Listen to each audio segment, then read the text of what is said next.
So this is before, but this is nowhere near as big as I've been. Here is me yet again trying and trying to shed the pounds.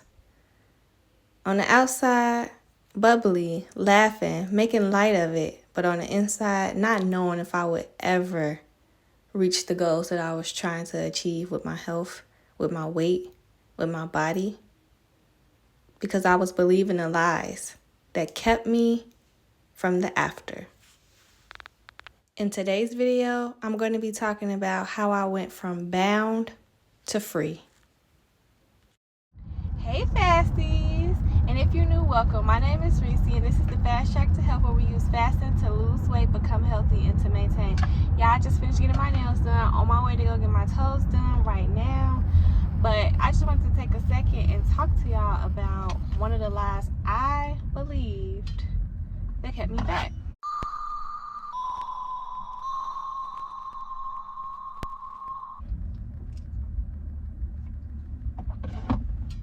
This lie that I would perpetuate in my head when I would feel like, I know that I don't need to partake in this, whatever it is, dinner, piece of food, bag of chips, whatnot.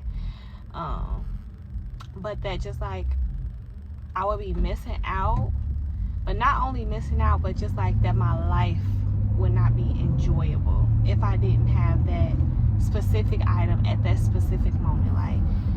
Like it was taken away. Me making a sacrifice for my health was taking away the joy in my life. And if something got that much power or hold that much weight in your life, like talk about an idol, like that is mind-blowing to me now that I've been able to see the light through fasting, thank God. And I don't say that lightly, like praise God that fasting was able to open my eyes and remove the scales from my eyes, because bruh, like a bag of chips, if I don't have this bag of chips while my kids and my husband all like enjoying and indulging in this moment, then my life is not good. Like all the good that I have in my life is not worth it if I can't indulge, if I can't overeat, if I can't go back for seconds. Like really, is that true? Or am I continuing a lie in my head and living as if that lie is true? So I'm walking in falsehood. Like, I'm so grateful that my mind is constantly being renewed on this journey, because it extends far beyond just, my weight loss and my health. I'm able to really like get to the root of things, seek the truth, and walk in that. And so I just want to urge y'all and encourage y'all to do the same, because we're not about to be living our lives based off of lies. We want a firm foundation, and we want to be rooted in truth. Hey, Nancy, I finally get into this head. So I was like, why not just sit down and talk about another lie I believe that kept me fat, which was I really thought that you could not go without food, y'all. Like, I mean, I was a thinker. I've always been a thinker. So I knew, like, scientifically, our bodies could go like 3 days. That's what they used to say when I was growing up, without food. But I felt like that was like in a dire situation. You lived in a desert. I mean, not if you were stranded in a desert or island or something, and you could probably make it like 3 days. But I'm thinking like that's a drastic situation that you only need to attempt when absolutely necessary and there's no food available. Your body will protect you for about 3 days. And I thought you could only go without water for 1 day, like legit. I remember looking it up. And besides that, even with me growing up in the church, and I'm a Christian, if you don't know, if you knew, y'all, I never participated in the food fast. Like, if they were doing a food fast as a collective in the congregation, I'm like, I mean, granted, I was young, I was a kid, but I'm like, I'll fast from TV or my phone. Like, food was just like not an option. Like, and plus, when they would do fast at my church, it would be like from sun up to sundown. So they were still able to eat, but I wasn't even willing to do that. So that just shows you where I come from, of just feeling like it's a bad thing to be hungry. Like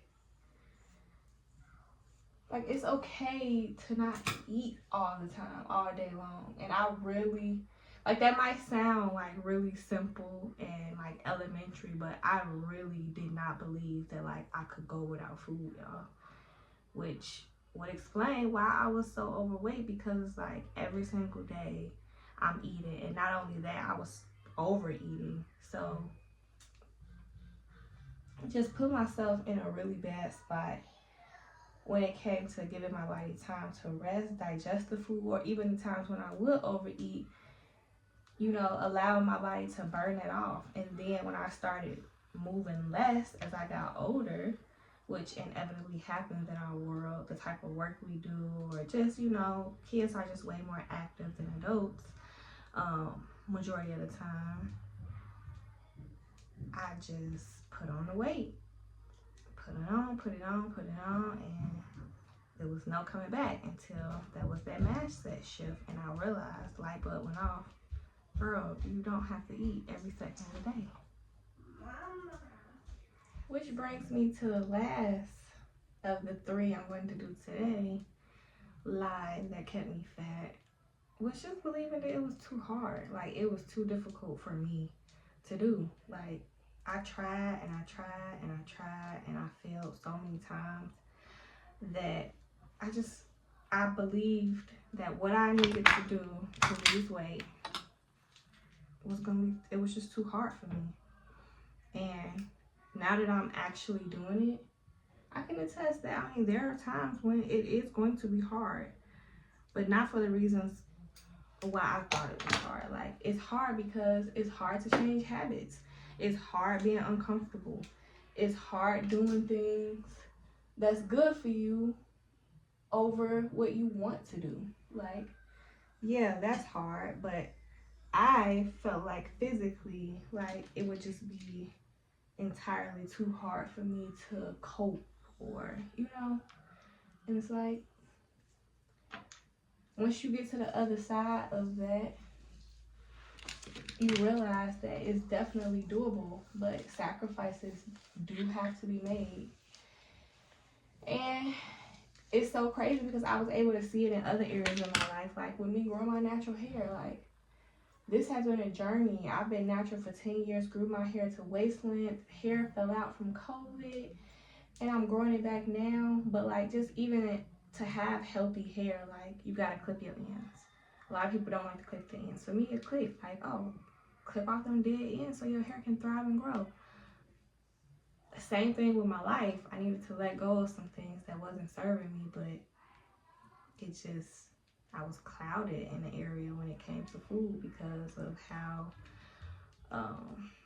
attached I was to it emotionally. Like, I use food a lot, I realized, through fasting to cope with negative feelings. Like, I don't like feeling uncomfortable, and when I eat, it helps take the uncomfortable feelings away.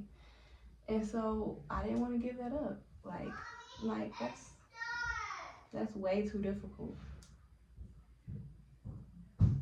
Yeah, I'm making lunch and doing my hair at the same time. And my daughter hungry, so she keeps saying it's done, but it's not ready yet. It didn't beep yet. It has to beep. So those are my 3 lies today. Make sure you subscribe to the channel because I will be doing this as a series, and I got so many.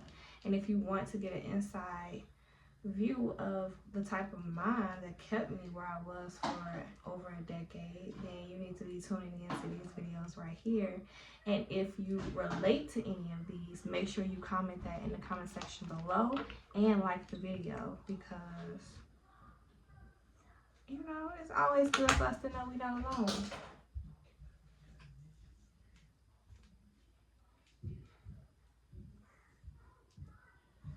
Alright, y'all, so I'm about to go ahead and finish this head of mine. I was supposed to clip my ends last month, so as y'all see, I'm way behind on schedule. So I'm gonna focus, get through this, and thank you so much for watching. I'm finished. Ends clipped. And a cute little hairstyle.